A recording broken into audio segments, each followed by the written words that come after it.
काल जो कोलवाई जेलीन जो इन्सिडंट घडलो, इन्सिडंट असो आसलो की जेन्ना भितर प्रिजनर्स तेणे आपल्याक डिस्पेन्सरीन काम करता तितून आपल्याक लॉक केले आनी आंगार सॅनिटायझर ओतले आनी मागीर तेणे आपल्याक पेटोवन घेतलो। तेन्ना ही गजाल कळ्ळी तेन्ना सायडीक जे ते जेल गार्ड बी कोण आसले तेंच्यांनी येवन बेगीतले बेगीन तेंचे दार फोडले आनी तेका भायर काडलो। तो तेका डायरेक्ट जीएमसीन हांगा शिफ्ट केल्लो।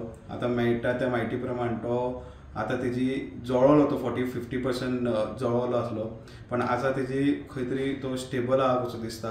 पण आजुनूय डॉक्टरान तेका की तेजो स्टेटमेंट घेवपाक आजून तो रेडी ना म्हणून अशें तेंच्यांनी आतां कळोन येता। सो ह्याच्या बाबतींत ही जी घडली ते मागीर ह्युमन रायट्सान आतां एक नोटीस काडल्या जे आयजी प्रिजनर्स आनी दुसरे डिस्ट्रिक्ट मॅजिस्ट्रेट आहा तेंच्यांनी बेगीतल्या बेगीन हितून इन्क्वायरी करपाची, दोगांच्या हितून कितें जालां आसतलें आनी रिपोर्ट हो बेगीतल्या बेगीन आपल्याक दिवपाचो म्हणून आतां ह्युमन रायट्सान सांगलां। प्रुडंटा खातीर ओंकार फळारी।